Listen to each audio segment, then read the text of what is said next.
अल्हम्दुलिल्लाहि रब्बिल आलमीन वस्सलातु वस्सलामु अला अशरफिल अंबियाइ वल मुरसलीन मुहम्मद इब्न अब्दिल्लाहिल अमीन व अला आलिहि व अस्हाबिहिल गुर्रिल मयामीन वमन तबिअहुम बिइहसानिन इला यौमिद्दीन अम्मा बाद। इन्नल्लाह व मलाइकतहु युसल्लूना अलन नबी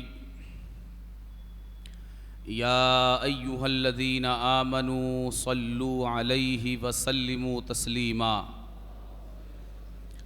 अल्लाहुम्मा सल्ली वसल्लिम वज़िद वबारिक अला सय्यिदिना व मौलाना मुहम्मद व अला आलिहि व सहबिहि वबारिक वसल्लिम सलातम व सलामन अलैका या सय्यिदी या रसूलल्लाह सल्लल्लाहु अलैहि वालिहि वसल्लम। शाह हस्त हुसैन बादशाह हस्त हुसैन दीनस्त हुसैन दी पना हस्त हुसैन सरदाद नदाद दस्त दर दस्ते यजीद हक्का के बिनाए ला इलाह हस्त हुसैन। अल्लाह रब्बुल इज़्ज़त का बड़ा करम, उसका एहसान कि उसकी तौफ़ीक़ ने हम तमाम को उस बारगाह आली मकाम में अपने जज्बात के ज़रिए, अपने कलिमात के ज़रिए, अपनी समाअतों के ज़रिए और अपने अल्फाज के ज़रिए अपनी मोहब्बतों का खिराज और अक़ीदतों का नजराना पेश करने के लिए हमें ये मौका अता फ़रमाया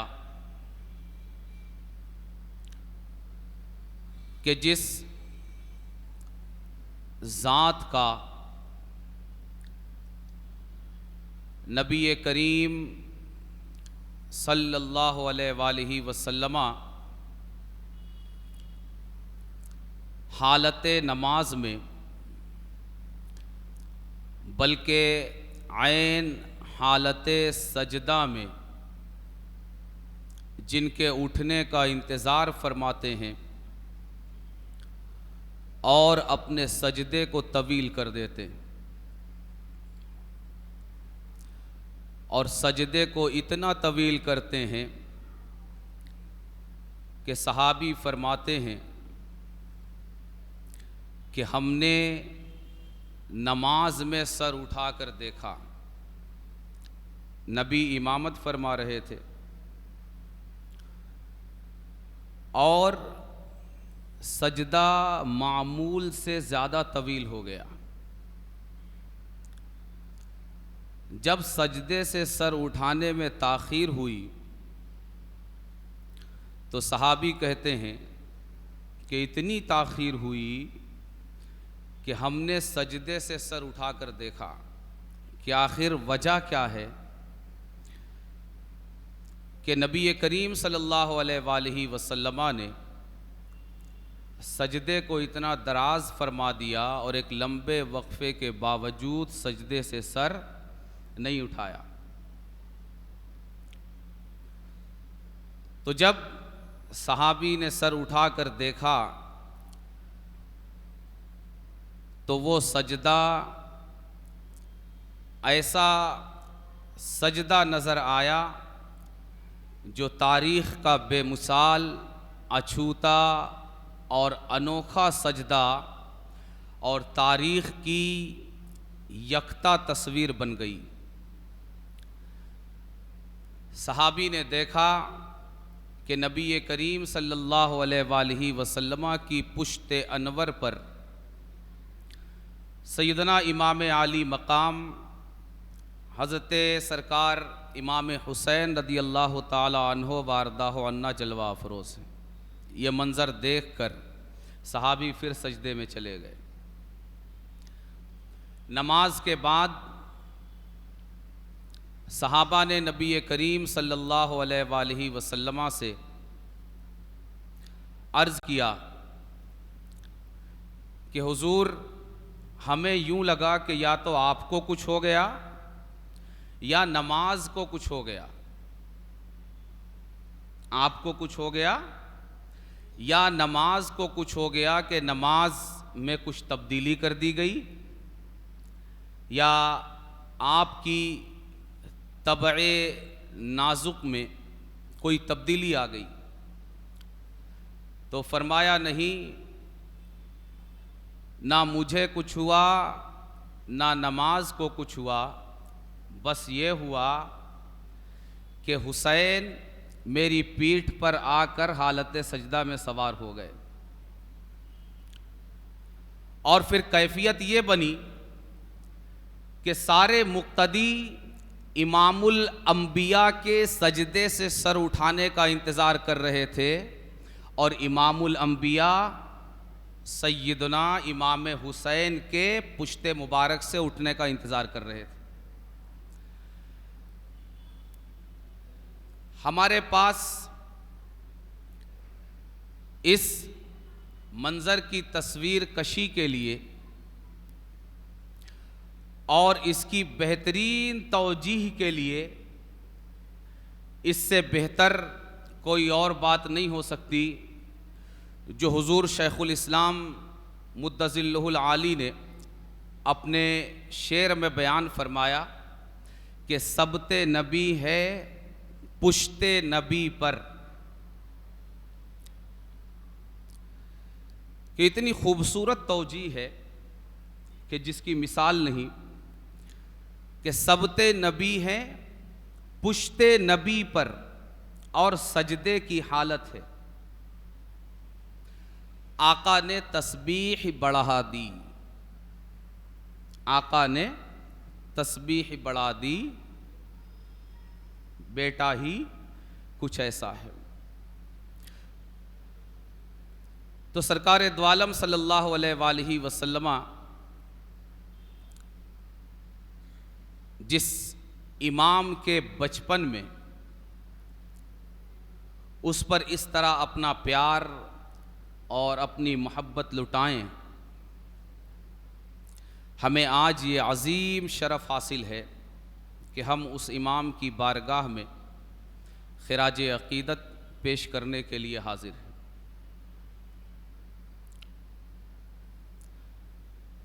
आज की गुफ्तगू इस हवाले से है कि हम करबला से, करबला के रेगज़ार से उठने वाले बेशुमार पैगामों में से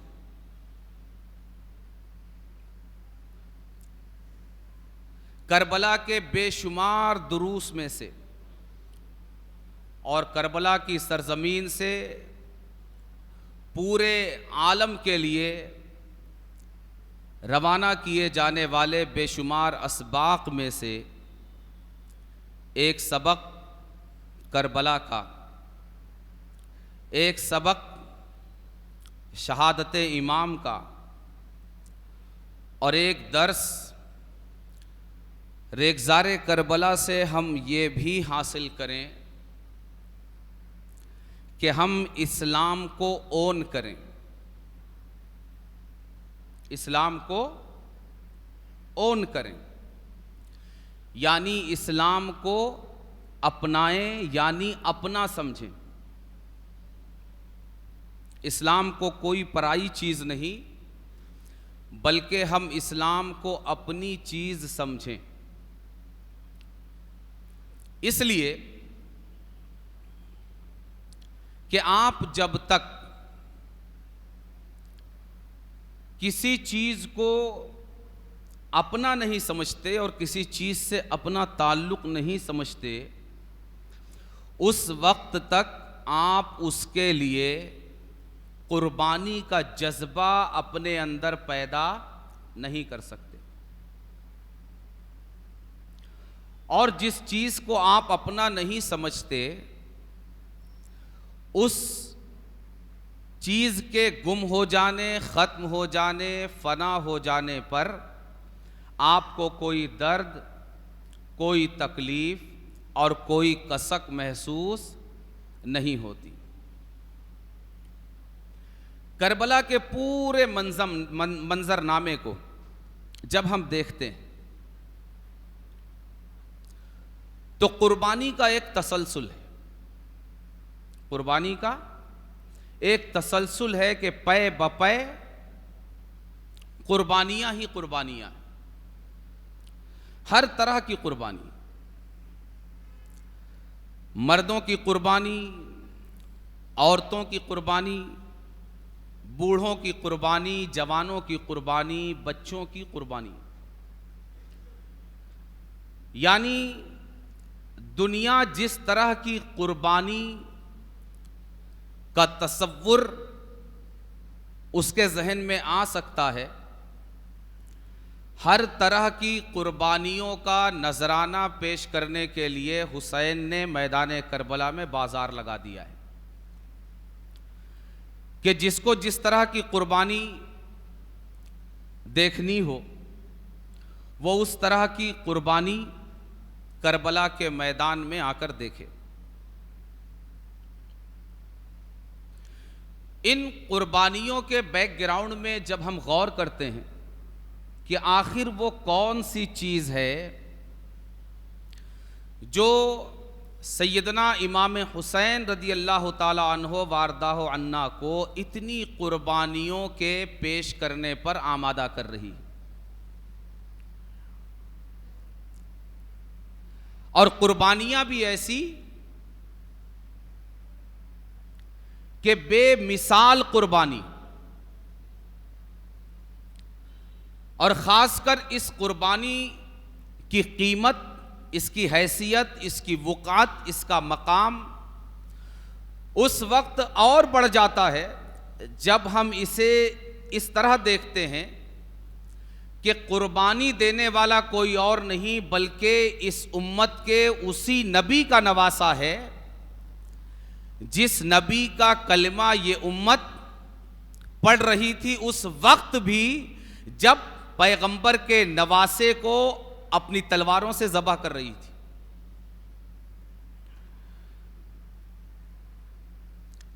बड़ी संगीन कुर्बानी, बड़ी दर्दनाक, कि ये शहादतें काफिरों के हाथ से नहीं हुई बल्कि ये शहादतें मुसलमानों के हाथ से हुई, कलमा पढ़ने वालों के, नबी का नाम लेने वालों के, अल्लाह की वहदानियत का इकरार और नबी की रिसालत का इकरार करने वालों के हाथ से हुई। जब इस बैकग्राउंड में हम इस कुर्बानी को देखते हैं तो इस कुर्बानी की आज़मत और इसकी संगीनी और बढ़ जाती। तो आखिर वो कौन सी चीज़ है जो इमाम हुसैन को इन कुर्बानियों के पेश करने पर आमादा करती? तो हमें पता चलेगा कि वही जज्बा जो हमें अपनी किसी चीज की हिफाजत के लिए कुर्बानी देने पर आमादा करता है। हम अपनी आंखों के सामने ये नहीं देख सकते कि हमारी मोटरसाइकिल पर कोई कब्जा करे, हम अपनी आंखों से ये नहीं देख सकते कि कोई हमारे दरवाजे पर हमारी गाड़ी जो खड़ी हुई है उसे मारकर चला जाए। हम ये नहीं देख सकते कि कोई दूसरा हमारी किसी जमीन या किसी जायदाद, या जमीन और जायदाद नहीं बल्कि फुट 2 फुट, इंच 2 इंच पर कोई कब्जा करे हमारी किसी भी चीज पर। हत्ता के हमारी इज्जत पर, हमारी शोहरत पर, हमारी निस्बत पर, हमारे नाम पर कोई डाका डाले, हम ये बर्दाश्त नहीं कर सकते। क्यों? इसलिए कि वो ज़मीन हमारी है, वो सवारी हमारी है, वो शोहरत हमारी है, वो इज्जत हमारी है, वो दौलत हमारी है। वो हर चीज़ जिस पर हाथ डाला जा रहा है, अगर वो हमारी है और हम उसे अपना समझते हैं, तो हम अपनी आंखों के सामने कभी भी उसे तबाह बर्बाद होता नहीं देख सकते। इसी तरह सरकार सैयदना इमाम हुसैन इस्लाम को ओन किया, इस्लाम को अपनाया, यानी अपना बनाया और अपना समझा, इस तरह कि आपकी जात का कुछ नहीं बिगाड़ा जा रहा था। आपकी जात को कोई नुकसान नहीं पहुंचाया जा रहा था, आपकी औलाद को कोई नुकसान नहीं पहुंचाया जा रहा था, आपके अहल को कोई नुकसान नहीं पहुंचाया जा रहा था, आपके घर को कोई तकलीफ नहीं दी जा रही थी, आपसे ताल्लुक रखने वाली किसी चीज को नुकसान नहीं पहुंचाया जा रहा था। हर वो चीज जिसे हम आज के दौर में अपने लिए कीमती समझते हैं, उनमें से इमाम हुसैन से ताल्लुक रखने वाली किसी भी चीज पर कब्जा या उसे तबाह बर्बाद नहीं किया जा रहा था। ठीक है? किसे नुकसान पहुंचाया जा रहा था? एक चीज थी, और वो क्या थी? जो हमारे लिए हमारी जिंदगी में कोई मकाम और कोई कीमत नहीं रखती। यही सबक आज करबला से हमें सीखना है कि कीमत किस चीज की है और कीमत किस चीज की नहीं है। इसलिए कि कीमत उस चीज की नहीं है जिसकी कीमत हमें दुनिया बताए, बल्कि कीमत उस चीज की है जिसकी कीमत हमें हमारा दीन बताए। इसलिए कि हमने कलेमा दुनिया का नहीं पढ़ा, हमने कलेमा अल्लाह और उसके रसूल सल्लल्लाहु अलैहि वसल्लम का पढ़ा है। इमाम हुसैन से ताल्लुक रखने वाली किसी चीज को नुकसान नहीं पहुंचाया जा रहा था। सिर्फ एक चीज थी, और वो था इस्लाम, वो था दीन, जिसको नुकसान पहुंचाया जा रहा था। मगर इमाम ने इस दीन को जब नुकसान पहुंचाया गया, तो इमाम ने यह नहीं देखा कि अगर मैं खामोश बैठा रहूं तो मेरा सुकून बरकरार रहेगा, मेरा चैन बरकरार रहेगा, मेरा मनसिब सलामत रहेगा, मेरा मकाम महफूज रहेगा, मेरा घर सलामत रहेगा, मैं नाना के कदमों में, नाना के मदीने पाक में सुकून और चैन के साथ जिंदगी गुजार सकूंगा, मैं अपने बच्चों की बेहतर तरबियत कर सकूंगा, मैं अपना मकाम बचा पाऊंगा, अपना मर्तबा बचा पाऊंगा, और सुकून और इत्मीनान की जिंदगी अपने घर वालों के साथ, अपने वतन में, और उस वतन में जिसको एक नजर देखने के लिए कयामत तक आने वाली नाना की उम्मत तड़पती रहेगी, जिसका दिल धड़कता रहेगा, हर सीने में दिल उसको एक निगाह देखने के लिए मचलते रहेंगे। मेरी सारी जिंदगी सुकून और इत्मीनान के साथ गुंबदे खजरा के कुर्ब में, आका के पड़ोस में और नाना के कदमों में बड़ी इज्जत और सुकून के साथ गुजरेगी। करना क्या था? करना सिर्फ यह था कि मेरा ईमान तो महफूज है ना, मेरा दीन तो महफूज है ना, मेरा इस्लाम तो महफूज है ना, मुझे दूसरों से क्या लेना है। सिर्फ होगा ये कि आज से अब इस्लाम की जो तारीख लिखी जाएगी उसका अंदाज बदल जाएगा, उसकी तस्वीर बदल जाएगी, उसकी इमेज चेंज हो जाएगी। दुनिया ये जानती रहेगी कि जो मनसिबे खिलाफत पर बैठता है उसको फॉलो किया जाता है, उसका हर अमल दलील हुआ करता है, वो अल्लाह और रसूल की तालीमात का पर अमल करने वाला होता है। बस आज से चेंजिंग ये होगी कि नाम खिलाफत का होगा, नाम खलीफा का होगा, मगर खिलाफत और खलीफा होने का जो तकाजा है वो मुकम्मल बदल दिया जाएगा। मगर इससे मेरे ईमान को क्या फर्क पड़ता है और मेरे इस्लाम को क्या फर्क पड़ता है?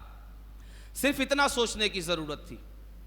और इमाम ये करबला बपा नहीं होता और तारीख कुछ और होती, मगर नहीं, इमाम ये जानते थे कि मेरी औलाद से रिश्ता बाद में है, मेरे अहलो अयाल से रिश्ता बाद में है, मेरे वतन से रिश्ता बाद में है, मेरा मदीने पाक से मेरी मोहब्बत बाद में है, मेरा हर रिश्ता बाद में है।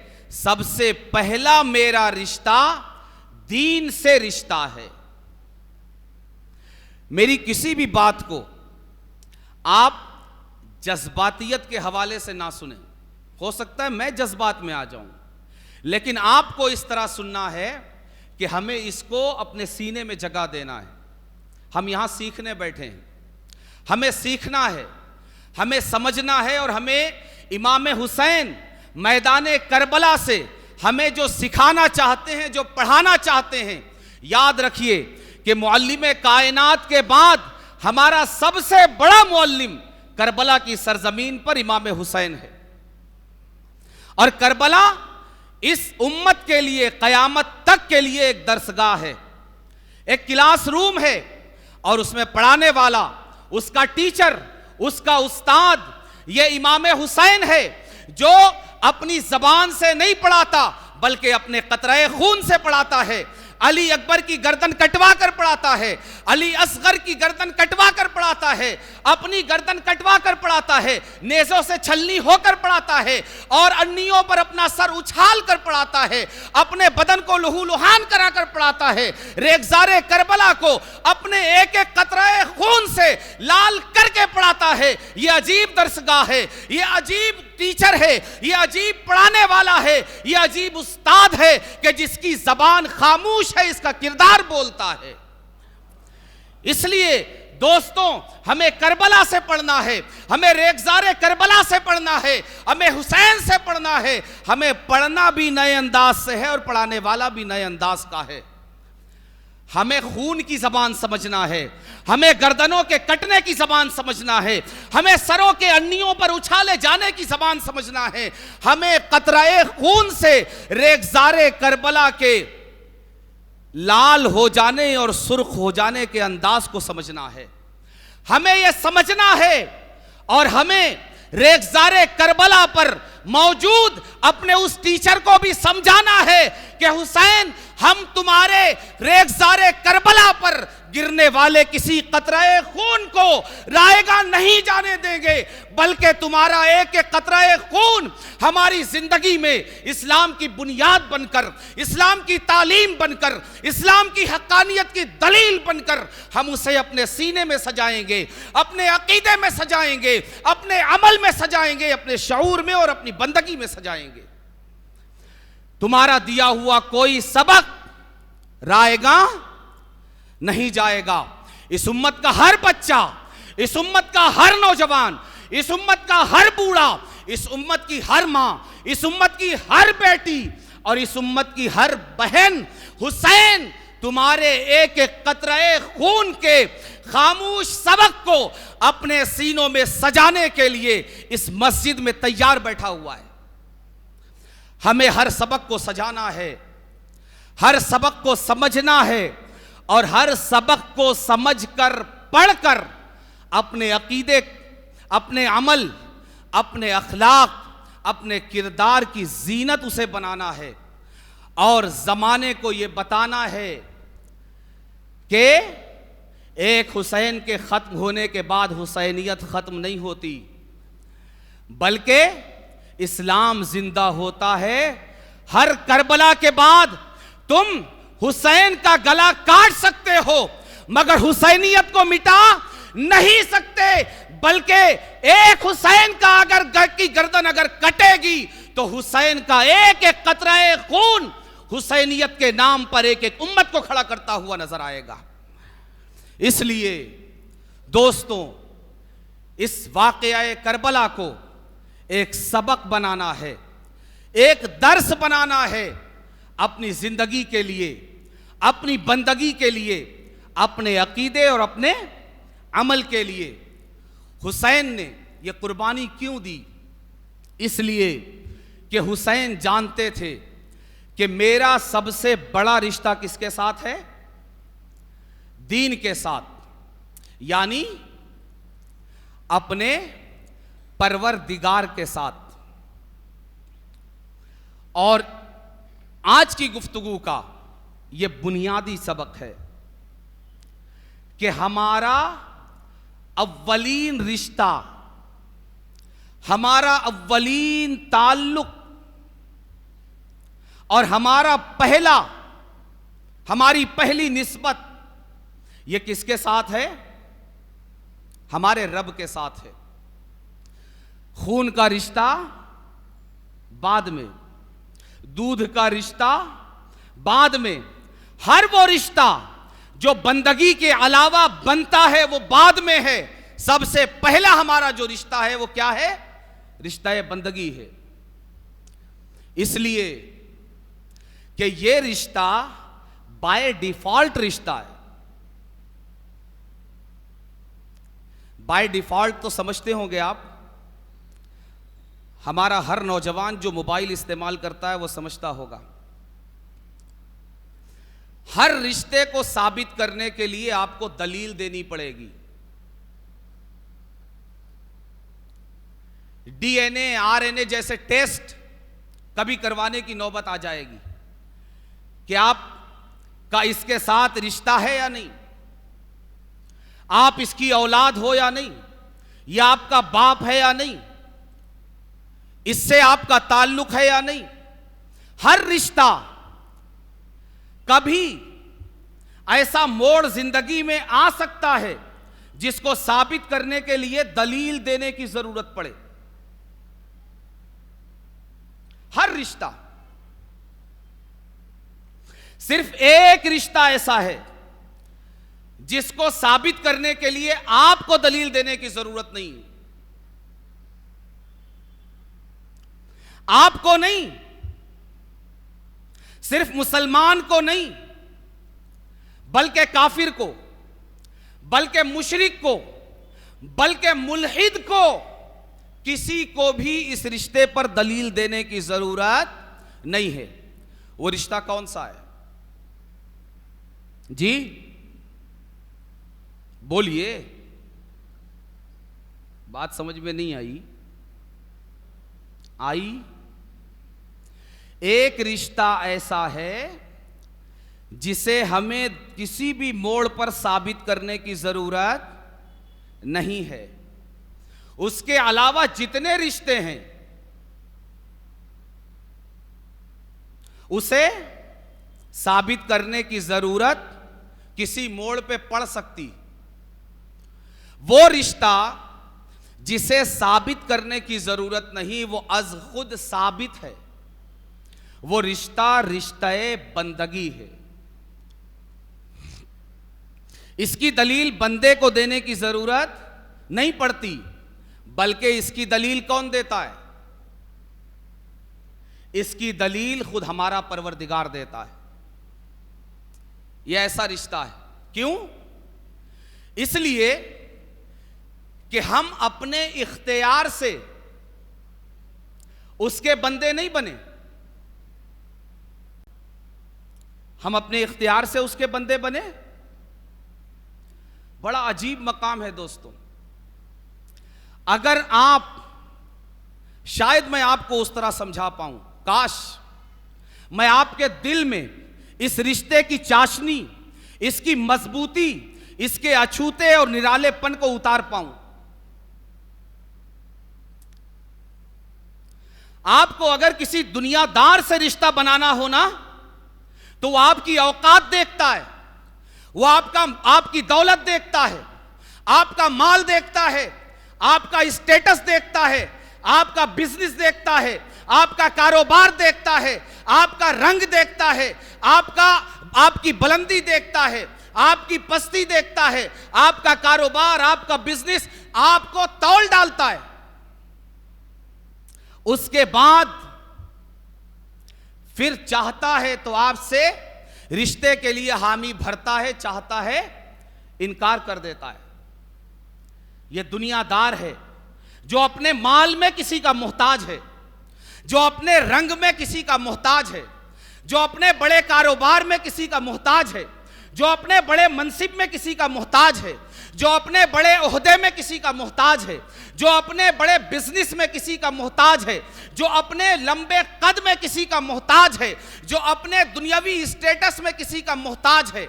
मगर जब इस सरापा मोहताज से तुम रिश्ता मांगने के लिए जाते हो तो यह तुम्हें सरापा तौलता है।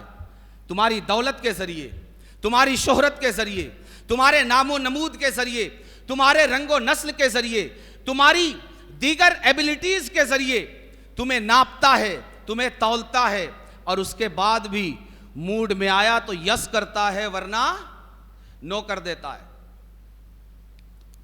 आप कितने बड़े खुशनसीब हैं जानते हैं? हमारे नसीब कितनी बुलंदी पर है आपको पता है? हमें दुनिया का कोई इंसान अब नीचा नहीं दिखा सकता। दुनिया का कोई इंसान हमें छोटा नहीं बता सकता। दुनिया का कोई इंसान हमें रिश्तों की बुनियाद पर, हमें दीगर एबिलिटीज और बिलोंगिंग्स की बुनियाद पर हमें छोटा नहीं बता सकता। क्यों? इसलिए कि हमारा रिश्ता उसके साथ है जिसके बारे में सारी कायनात, वक्त का हर लम्हा, रात दिन, जिसे सारी कायनात अल्लाह अकबर कहकर पुकार रही है। मौला तू सबसे बड़ा, मौला तेरी जात सबसे बड़ी, मौला तेरी शान सबसे बड़ी, मौला तेरे औसाफ सबसे बड़े, मौला तू सबसे बड़ा। हमारा रिश्ता उसके साथ है। किसके साथ? जो अकबर है, सबसे बड़ा। और ये रिश्ता हमने नहीं मांगा। कुर्बान जाइए उसकी समदियत पर, उसकी बेनियाजी पर। यह बेनियाजी होती है, यह बेनियाजी होती है। खुदा की कसम, हमें अपनी इन हालतों के साथ दुनिया का कोई मालदार भी अपने दरवाजे पर बैठने की इजाजत नहीं दे सकता। मगर आप कुर्बान जाइए कि आप जिसके घर में बैठे हुए हैं वो दुनिया के किसी मालदार का घर नहीं, बल्कि खालिक़े कायनात का घर है।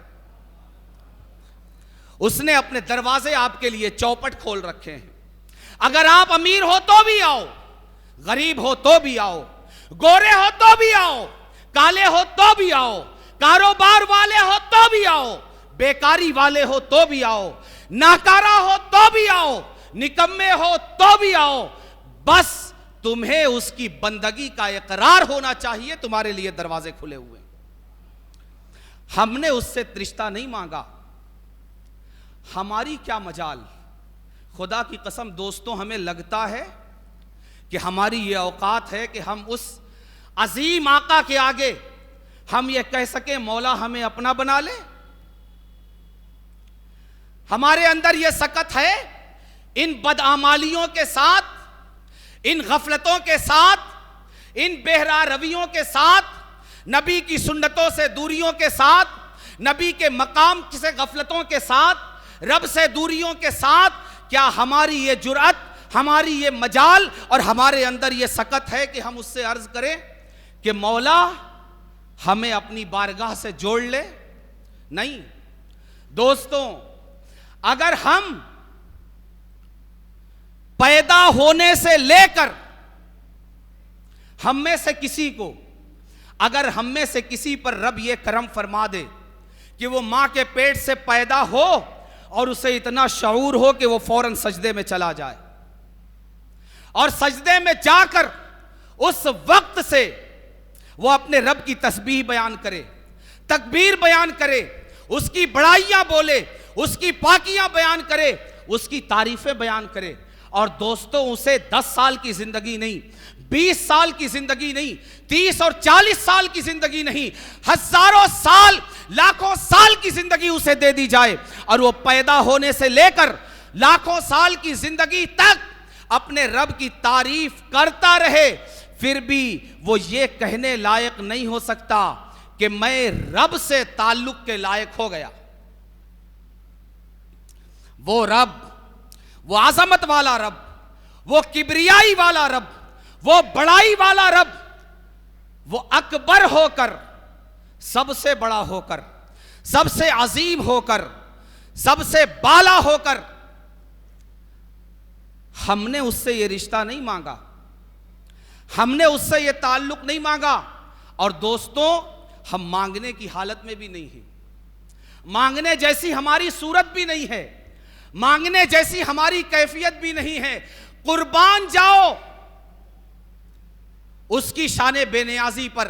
खुदा की कसम, अगर वो हमें सारी जिंदगी पीने के लिए एक कतरा पानी न देता, खाने के लिए एक दाना अता न करता, बदन पर पहनने के लिए कपड़ों का एक तार अता न करता, सर पर शामियाने के लिए कोई मकान अता न करता, जमीन पर कदमों के नीचे जमीन के नाम पर फर्श अता न करता, आंखों को ठंडक पहुंचाने के लिए औलाद अता न करता, दिल के सुकून के लिए बीवी अता नहीं करता, शफकतों के साए के लिए मां और बाप जैसी अजीम हस्तियां अगर अता ना भी करता, कुछ ना देता, सिर्फ अपनी बंदगी के रिश्ते से जोड़ लेता, खुदा की कसम ये रिश्ता हमसे यह मुतालबा करता कि तुम्हें तुम्हारे रब ने कुछ नहीं दिया मगर तुम्हें अपना बंदा बनाया ना, अब तुम पैदा होने से लेकर मौत तक सिवाय उसका शुक्र अदा करने के कुछ और ना करना।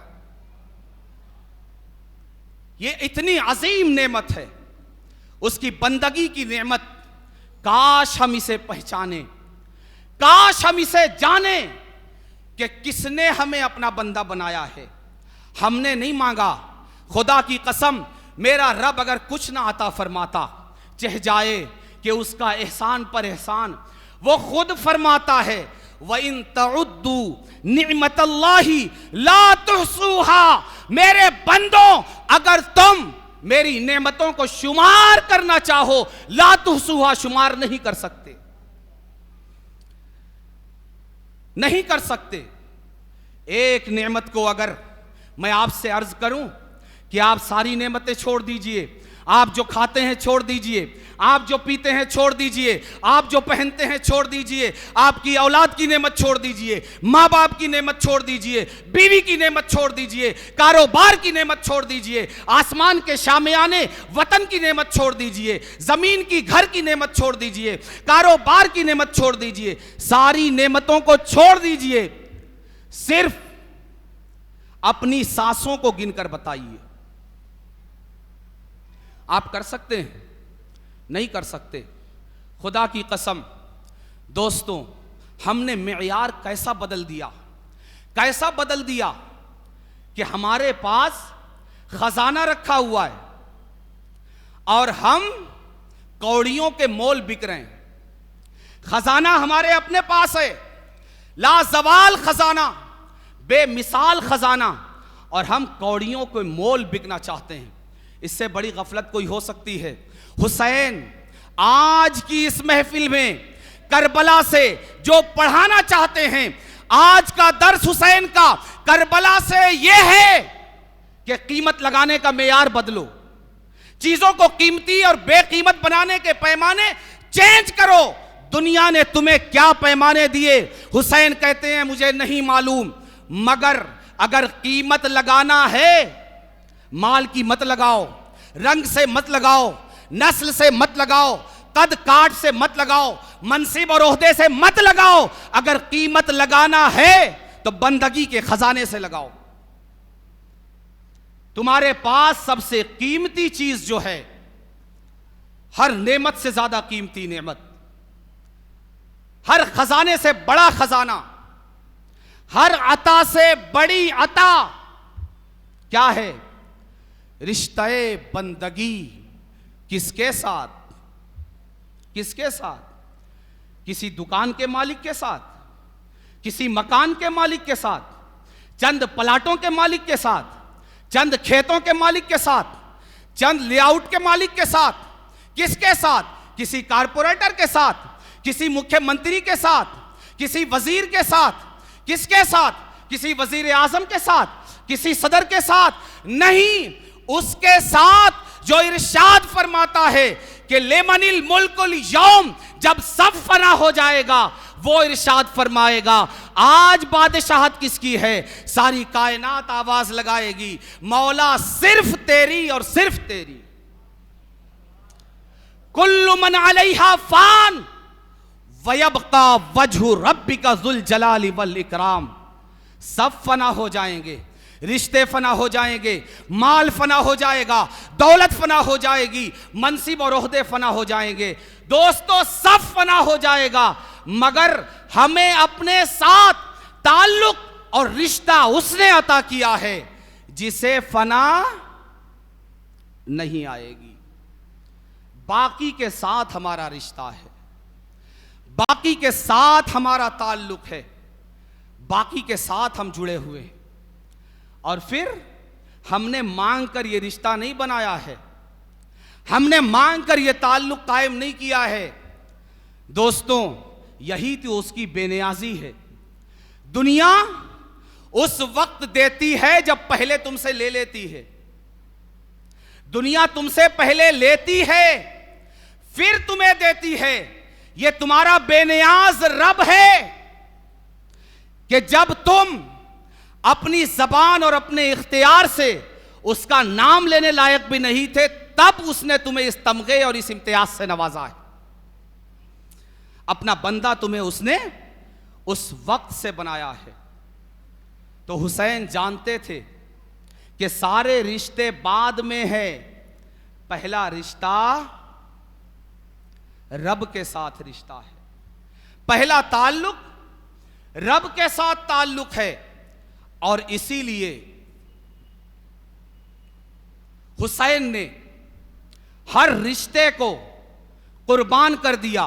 किस रिश्ते पर? किस रिश्ते पर? रिश्ते इस्लाम पर, रिश्ते बंदगी पर। और आज देखिए ना, हम कितने गाफिल, कितने निकम्मे, कितने नालायक हैं। हमारे रब ने रब होकर हमें अपना लिया। हमारे रब ने रब होकर हमें अपना लिया। अपनाया नहीं अपनाया? किसी को शक है अगर वो हमें ना अपनाता ना,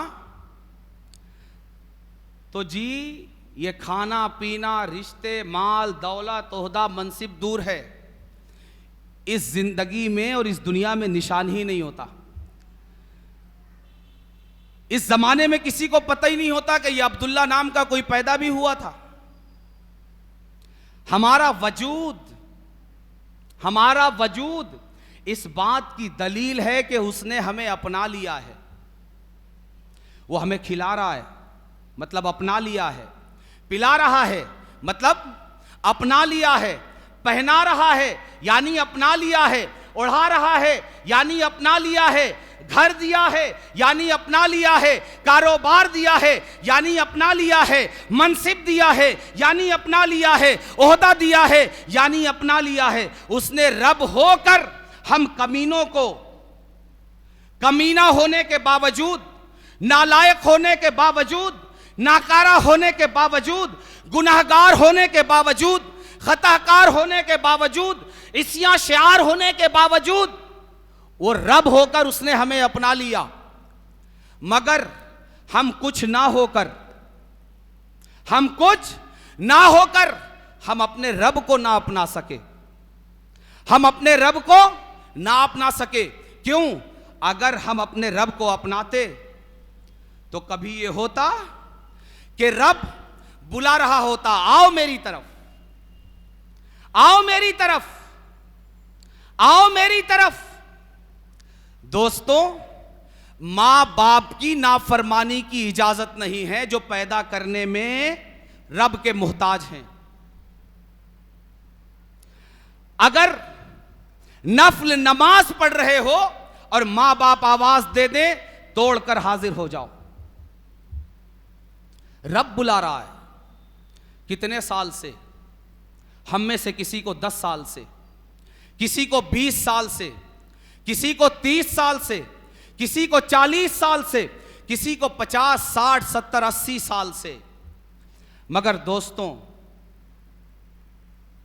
हम आज इस उम्र को पहुंचने के बावजूद भी अपने रब को अपनाने के लिए तैयार नहीं हैं। आज हुसैन हमें यही पढ़ाना चाहते हैं कि जब तुम्हारी गाड़ी पे आंच आती है तो दौड़ते हो ना? क्यों? इसलिए कि अपनी गाड़ी से तुम अपना ताल्लुक समझते हो। जब तुम्हारे प्लॉट पर आंच आती है तुम दौड़ते हो ना?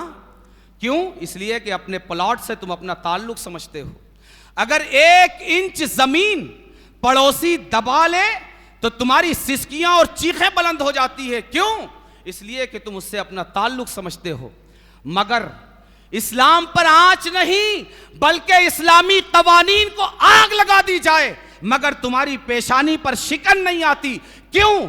इसलिए कि तुम इस्लाम से और अपने परवरदिगार से अपना उतना ताल्लुक भी नहीं समझते जितना ताल्लुक तुम अपनी मोटरसाइकिल और अपनी साइकिल से समझते हो। हुसैन यही पढ़ाना चाहते हैं कि इस मेयार को बदलो। क्यों?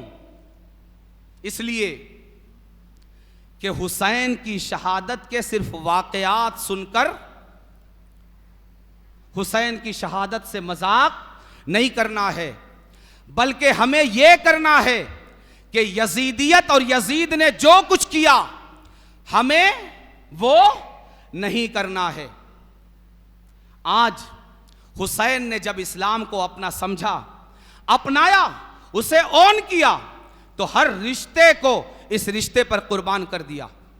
आज हमारा हाल क्या है? दोस्तों, हम हुसैनी हैं ना? हम हुसैनी हैं। हुसैन से हमारा ताल्लुक है, हुसैन से हमें मोहब्बत है, हुसैन से हमें अकीदत है। मगर खुदा की कसम हाल क्या है? हम पीवर यजीदी, पीवर यजीदी। याद करो उस मंजर को। किस मंजर को? जब हुसैन के फरिश्तादा, हुसैन का पैगाम ले जाने वाले, हुसैन का नुमाइंदा बनकर कूफा की सरजमीन पर जाने वाले इमाम मुस्लिम बिन अकील, याद है ये नाम? याद है? इमाम मुस्लिम बिन अकील अपने 2 बच्चों को लेकर जब कूफा की सरजमीन पर पहुंचे तो कूफा की सरजमीन का आखिर में वाकयात से गुजरकर नजारा क्या था? नजारा यह था कि मुस्लिम बिन अकील जो हुसैन के फरिश्तादा हैं, हुसैन के नुमाइंदा हैं, ये कूफा के हर मुसलमान के दरवाजे पर जाकर कुंडी खटखटाते हैं। किस लिए?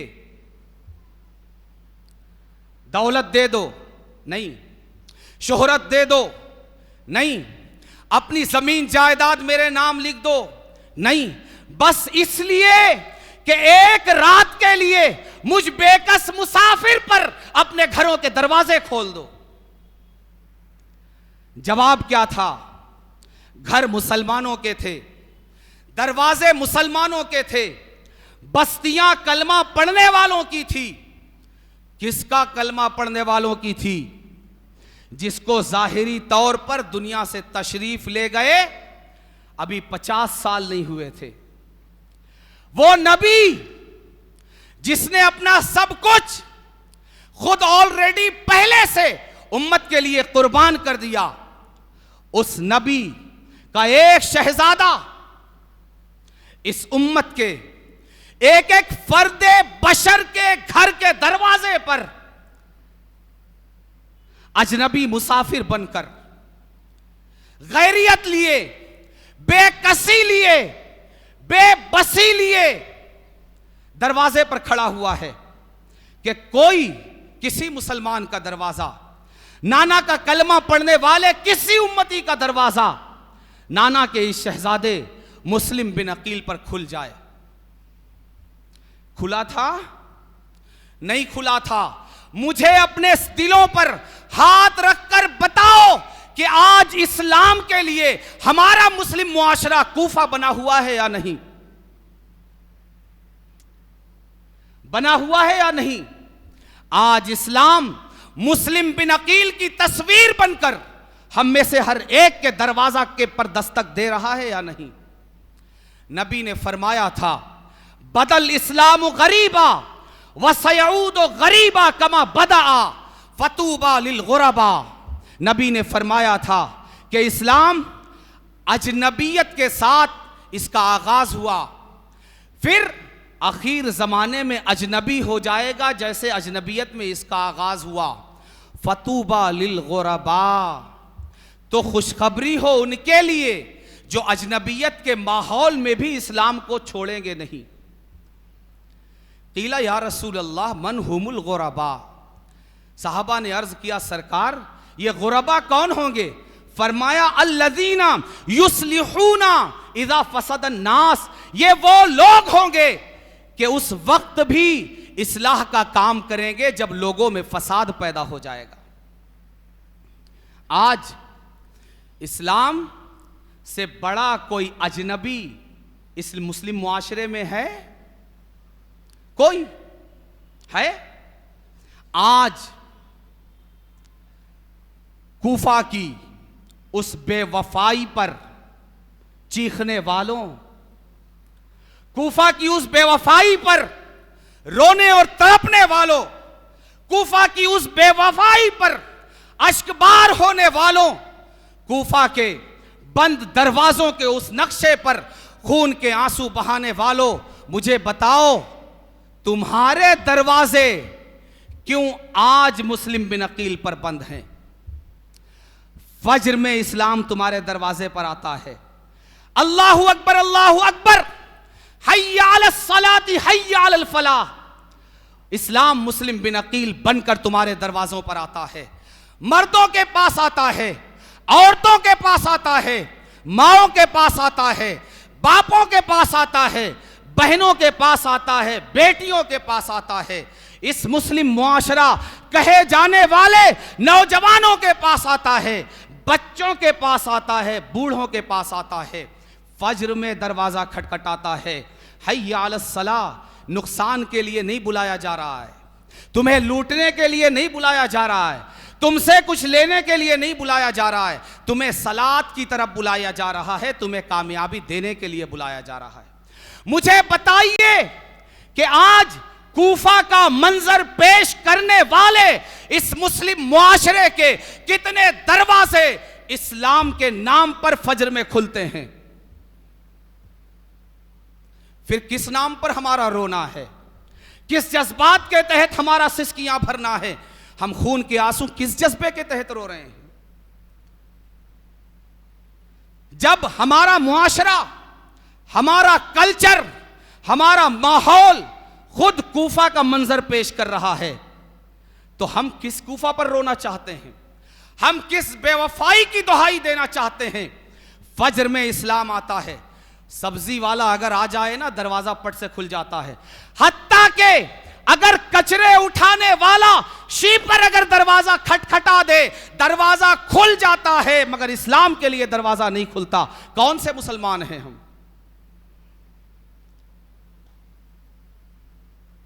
उस कूफा के दरवाजे भी शायद नमाज के नाम पर और अजान के नाम पर खुलते हों। ये कौन सा बदतरीन कूफा हमने अपने मुआशरे को बनाया हुआ है? ये कौन सा मुआशरा है? ये मुस्लिम मुआशरा है? कौन सा इस्लामी रंग है इसके अंदर? कौन सा इस्लामी ढंग है इसके अंदर? किस बुनियाद पर इसे मुस्लिम मुआशरा कहा जाए? फज्र में इस्लाम पर तुम्हारे दरवाजे बंद, जोहर में इस्लाम पर तुम्हारे दरवाजे बंद, असर मगरिब और इशा में तुम्हारे दरवाजे बंद। इस्लाम आकर तुम्हारे दरवाजे खटखटाता है, झूठ बोलने वाले मुसलमानों सच बोलो, तुम्हारे दरवाजे बंद। धोखा देने वाले मुसलमानों धोखा देना बंद करो, तुम्हारे दरवाजे बंद। चुगलियां खाने वाले मुसलमानों चुगलियां खाना बंद करो, तुम्हारे दरवाजे बंद। माओ बहनों बेटियों इस्लामी पर्दा करो, तुम्हारे दरवाजे बंद। माओ बहनों बेटियों बिला जरूरत घर से कारोबारी मकासद के लिए मत निकलो, मुलाजमत मत करो, तुम्हारे दरवाजे बंद। पर्दा करो, तुम्हारे दरवाजे बंद। बेहयाइयों को तर्क करो, तुम्हारे दरवाजे बंद। ऐसा देखो जैसा देखने का इस्लाम ने हुक्म दिया है, तुम्हारे दरवाजे बंद। सच बोलो, तुम्हारे दरवाजे बंद। हलाल खाओ, तुम्हारे दरवाजे बंद। गुनाह मत करो, तुम्हारे दरवाजे बंद। कूफा ने तो एक बार दरवाजा बंद किया था, तुमने तो जमाने से दरवाजा बंद कर रखा है। शीपर आता है तो दरवाजा खुलता है या नहीं खुलता है? मैं नहीं कहता कि आपके नजदीक किस चीज की कीमत ज्यादा है, इस मुआशरे में किस चीज की कीमत ज्यादा है, इसका फैसला आपको करना है। मगर अगर हमारे सीनों में धड़कने वाला दिल है, नबी की निस्बत हमारे वजूद में जिंदा है, नबी से इश्क के दावे में अगर जर्रा बराबर सच्चाई और जिंदगी की रमक है, तो फिर हम सबको मिलकर यह सोचना चाहिए कि वो दरवाजा जो कचरा उठाने वाले की आवाज पर तो खुल जाता है, अजान की आवाज पर नहीं खुलता, इस मुआशरे को क्या नाम दिया जाए? दोस्तों, आज मुस्लिम मुआशरे में, हमारे मुआशरे में आज सबसे ज्यादा अजनबी अगर कोई चीज है तो उस अजनबी को इस्लाम कहते हैं। इस्लाम, हमने इस्लाम की चंद अलामतें अपना रखी, मगर याद रखिए कि अलामात असले शय नहीं होती। अलामात ये अलामत होती है, खुद वो शय नहीं होती। हम अगर इस्लाम को अपनाने पर आते हैं, कोई बहुत दीनदार बनने की कोशिश करता है, अपना जाहिर बदल लेता है। नहीं दोस्तों, हमें हर काम करना है अपने रब की तरफ मुतवज्जे होकर। किसकी तरफ मुतवज्जे होकर? अपने रब की तरफ मुतवज्जे होकर हर काम, इसलिए कि कबूलियत का परवाना देने वाला कोई बंदा नहीं। कौन है? सवाब देने वाला कौन है? सेठ साहब हैं। अज्र देने वाले, उजरत देने वाले सेठ साहब हो सकते हैं, नजराने देने वाले सेठ साहब हो सकते हैं, तनख्वाहें देने वाले सेठ साहब हो सकते हैं, अज्र देने वाले सेठ साहब नहीं हो सकते। कहां है वो मुस्लिम मुआशरा जिसके दरवाजे रब की तरफ देखकर खुलते हैं और रब की तरफ देखकर बंद होते हैं, जिसकी आंखें रब की तरफ देखकर खुलती हैं, रब की तरफ देखकर बंद होती हैं। दोस्तों, आज भी हम जिस कूफा पर साल साल से रो रहे हैं, आज भी उस कूफा को देखने के लिए हमें हजारों किलोमीटर का सफर तय करके उस इराक के कूफा जाने की जरूरत नहीं है। हर मुस्लिम मुआशरा कूफा की तस्वीर बना हुआ है। इसलिए, और कैसा बना हुआ है कि उस कूफा ने एक बार दरवाजा बंद किया था और इस कूफा ने हर लम्हा, हर साथ, हर आन इस्लाम पर अपने दरवाजे बंद कर रखे हैं। अपने किसी मामले में, अपने किसी सिस्टम में, हर चीज के लिए हमारे पास जगह है, अगर जगह नहीं है इस्लाम के लिए। बल्कि अभी तो हाल ये हो गया हमारे बहुत से नौजवानों का कि उन्हें नमाज के लिए मस्जिद आते हुए शर्म आती। उनकी सोच ये है, दोस्त कहेंगे नमाज पढ़ने लगा, आए है, अल्लाह क्या कहेगा ये फिक्र नहीं है। दोस्तों, कब्र की तारीकी में ये दोस्त काम नहीं आएंगे। कब्र की वहशत में ये दोस्त काम नहीं आएंगे।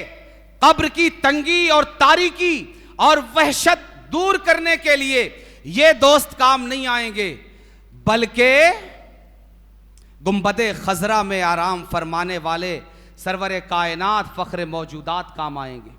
गम गुसारे उम्मत काम आएंगे।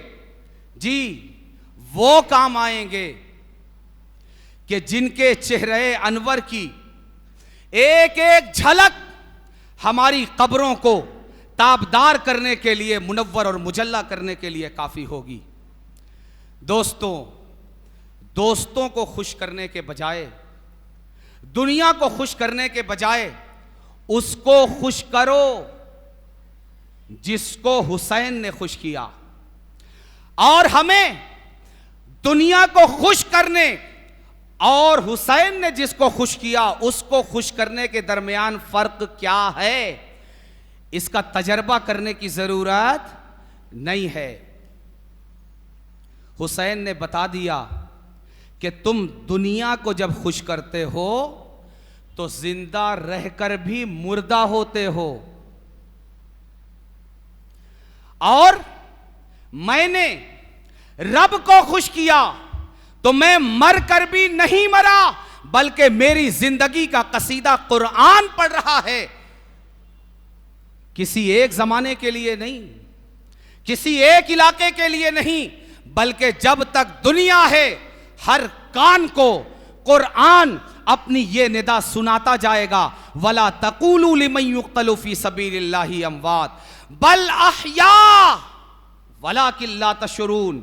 हुसैन को मुर्दा मत कहना, अली अकबर को मुर्दा मत कहना, अली असगर को मुर्दा मत कहना। इनकी सांसें उखड़ गई, धोखे में मत आना। इनकी नब्ज ठंडी पड़ गई, धोखे में मत आना। बदन ठंडा पड़ गया, धोखे में मत आना। इसलिए कि जिंदगी देना और मारना मेडिकल साइंस का काम नहीं, रब और परवरदिगार का काम है। जब परवरदिगार तुम्हें जिंदगी और मौत का पैमाना यह दे रहा है कि जिंदा होते हैं जो मरते हैं हक के नाम पर, जो हक के नाम पर मरते हैं वो कभी मुर्दा नहीं होते। दोस्तों, ये बातें बतौर बातें बड़ी अच्छी लगती है, मगर ये बातें कब तक बातों की तरह हम लेते रहें? कब तक? कोई वक्त हमारी जिंदगी में आना चाहिए ना, कोई लम्हा, कोई दिन, कोई साअत हमारी जिंदगी में ऐसी आनी चाहिए या नहीं कि जब ये बातें हमारे कानों के रोशनदान से उतरकर दिल के दरवाजे में दाखिल हो, दिल के खानाए दुरू में अपनी जगह बनाए, यह ऐसा बीज बने जिससे अमल का शजरे सायेदार पैदा हो, ऐसा यकीन, ऐसा मुस्तहकम यकीन जो अमल का पौधा हमारे दिलों की जमीन पर लगा दे। वो दिन कब आएगा? क्या हुसैन की कुर्बानी यूं ही रायगा जाएगी कि इस कान से जाएगी और इस कान से निकल जाया करेगी? नहीं। अगर ऐसा है तो फिर हमें हुसैन की कुर्बानी पर रोने का कोई हक नहीं। हमें हुसैन की कुर्बानी पर दर्दो अलम का एहसास करने की कोई जरूरत नहीं। हुसैन के गम में रोने के लिए रब के मासूम फरिश्ते काफी हैं। हुसैन का दर्द महसूस करने के लिए रब के मासूम फरिश्ते काफी हैं। हमारी जरूरत नहीं है। अगर हम हुसैनी हैं और हमें यह एहसास है कि यजीदियत ने हुसैन के साथ गलत किया, वाक़या करबला जुल्म की इंतहा है, फसाद की इंतहा है, बिगाड़ की इंतहा है, नाहक होने की इंतहा है, जबरूत की इंतहा है, जुल्म की इंतहा है, सितम की इंतहा है, हक मारने की इंतहा है। तो दोस्तों, सिर्फ सुनने से, सिर्फ रंजो गम का इजहार करने से ये हक्कानियत, हकीकत नहीं बनेगी, बल्कि ये अमल हकीकत के सांचे में उस वक्त ढलेगा जब ये बातें कानों से उतर कर दिल में पहुंचेगी। कानों में तो ये बातें सालों से सफर कर रही हैं, मगर इस सफर को कभी मंजिल मिलेगी? मिलेगी? इस सफर को अब मंजिल मिलना चाहिए, मंजिल मिलना चाहिए। और अगर आपने कारवाने करबला की दास्तान को अगर अपने दिलों में मंजिल नहीं दी, तो फिर याद रखिए कि जमाना आपको दरबदर होने से नहीं बचा पाएगा। फिर वो सफर होगा दरबदरी का कि वतन तुम्हारा होगा, मगर तुम अपने वतन में तुम पर जमीन तंग हो जाएगी, तुम्हारा सुकून छीन लिया जाएगा, तुम्हारा इत्मीनान छीन लिया जाएगा, तुम्हारी इज्जतें नीलाम कर दी जाएगी, तुम जीते जी मुर्दा हो जाओगे, सर उठाकर जीने का हक छीन लिया जाएगा। क्यों? वो जुल्म बाद में करेंगे, हमारे अपने हाथों से किए हुए जुल्म का यह अंजाम हमारे सामने आकर रहेगा। क्यों? इसलिए कि कुर्बानियां तारीख के औराक में मुर्दा हुरूफ की शक्ल में बका के लिए नहीं दी जाती। हुसैन ने इसलिए कुर्बानी नहीं दी कि तारीख के औराक में मुर्दा हर्फ बनकर इस कुर्बानी को लिख दिया जाए। नहीं, हुसैन ये चाहते हैं, हुसैन मैदान करबला से हुसैन की, हर हुसैनी की सदा आज ये है कि इस उम्मते मुस्लिमा का हर फर्द अमली तौर पर हुसैनी होना चाहिए, उसका अमल हुसैनी हो, किरदार हुसैनी हो, रफ्तारो गुफ्तार हुसैनी हो। वो चले तो जमाने को करबला की दास्तान और करबला के हुसैन की सीरत बताने के लिए किसी किताब की तरफ रहनुमाई करने की जरूरत ना हो, बल्कि जो मुसलमान जा रहा है सिर्फ उसकी तरफ इशारा करने की जरूरत हो। यह मुसलमान जा रहा है, यह हुसैनी किरदार का हामिल जा रहा है। तुम्हें अगर हुसैनियत को जानना है, किसी मुर्दा तारीख को खोलकर पढ़ने की जरूरत नहीं, यह जिंदा हुसैनी जा रहा है। हुसैनी किरदार भी इसके अंदर मिलेगा, हुसैनी गुफ्तार भी इसके अंदर मिलेगी, हुसैनी अखलाक भी इसके अंदर मिलेगा और हुसैनी अंदाज भी इसके अंदर मिलेगा। दोस्तों, आए और हुसैन के हाथ पर हाथ देकर, हुसैन का हाथ आज भी तुम्हारी तरफ बड़ी उम्मीद से बढ़ा हुआ है। हुसैन का हाथ, तुम्हें पता है कि हुसैन का सर काटा गया है, हुसैन का हाथ नहीं। हुसैन का हाथ हां इसलिए भी नहीं काटा गया कि मरने के बाद यजीद के हाथ पर ना दिया जाए, मगर मेरा विजदान, मेरा इश्क, मेरी मोहब्बत, हुसैन से मेरा रिश्ता गुलामी मुझे एक वजह और बता रही है। वो ये बता रही है कि हुसैन का हाथ इसलिए भी नहीं काटा गया ताकि हम बेकसों की दस्तगीरी के लिए कयामत तक हमारी तरफ बढ़ा रहे।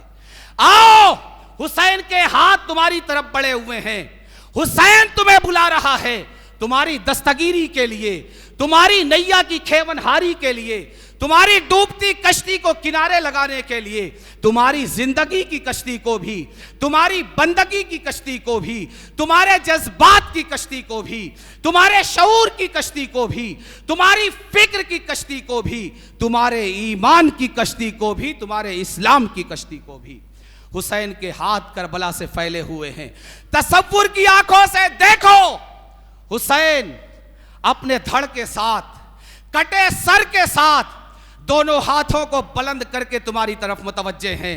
वो कह रहे हैं कि ऐ मुस्लिम मुआशरे को, कूफा के मुआशरे की तस्वीर बनाने वाले मुसलमानों, तुम किस मुंह से मेरी दास्तान सुनने के लिए आए हो? तुम किस मुंह से मेरी शहादत और मेरी कुर्बानियों के वाकयात को सुनने के लिए आए हो? अगर आए हो तो मेरे बड़े हुए हाथों की तरफ अपने हाथों को भी बढ़ाओ, अपने हाथों को बढ़ाओ और मेरे हाथों पर अपने हाथ रखकर मुझसे अहद करो कि हम सिर्फ या हुसैन के नारे नहीं लगाएंगे, अपने किरदार में हुसैन तुम्हारी तस्वीर बन के बताएंगे, अपने अखलाक में हुसैन तुम्हारी तस्वीर बन के बताएंगे, हमारी माएँ ज़ैनब की तस्वीर बन के बताएंगी, हमारी बहनें सुकैना का किरदार अपने किरदार में उतार कर बनाएगी। हुसैन की निदा है, ज़ैनब की निदा है, सुकैना का पुकारा है, अली अकबर की आवाज है, अली असगर की किलकारियां हैं। दोस्तों तुम्हारे लिए, तुम बच्चे हो तुम्हें अली असगर पुकार रहे हैं, तुम जवान हो तुम्हें अली अकबर पुकार रहे हैं, तुम जवान हो तुम्हें हसन के शहजादे पुकार रहे हैं, तुम अधेड़ उम्र हो तुम्हें हुसैन पुकार रहे हैं, तुम बड़ी उम्र की औरत हो तुम्हें ज़ैनब पुकार रही हैं, तुम नौजवान हो तुम्हें सुकैना और शहरबानो पुकार रही हैं। बढ़ाओ अपने हाथ शहरबानो के हाथ की तरफ, बढ़ाओ अपने हाथ सैयदा ज़ैनब के हाथ की तरफ, बढ़ाओ अपने हाथ सैयदा सुकैना की हाथ की तरफ, बढ़ाओ अपने हाथ हुसैन के हाथ की तरफ, अली अकबर के हाथ की तरफ, अली असगर के हाथ की तरफ, और अहद करो उनसे कि हम अहद करते हैं आपसे कि आज तक हमने करबला की कुर्बानियों को जितना मजाक बनाना था बना लिया। आज की ये लाज का ये लम्हा, आज का ये वक्त, आज की ये साथ हमारी जिंदगी की आखिरी साथ है। इसके बाद ना यजीदियत का किरदार हमारे अंदर नजर आएगा, ना यजीदियत का कोई अंदाज नजर आएगा, ना कूफा की कोई झलक हमारे मुआशरे में नजर आएगी। हम भी हुसैनी होंगे, हमारा मुआशरा भी हुसैनी होगा, हमारा अंदाज भी हुसैनी होगा, हमारी सोच भी हुसैनी होगी, हमारा शऊर भी हुसैनी होगा और हमारा किरदार भी हुसैनी होगा। अल्लाह तबारक व तआला हमें हुसैन के साथ किए गए इस अहद पर मजबूती के साथ, इस्तेहकाम के साथ कायम फरमा दे। यजीदियत की हर अदा से, कूफा की के हर अंदाज से और हर झलक से ता दमे अखीर हमें नजात अता फरमा दे। वमा अलैना इल्लल बलाग। अस्सलामु अलैकुम व रहमतुल्लाहि तआला व बरकातुहू।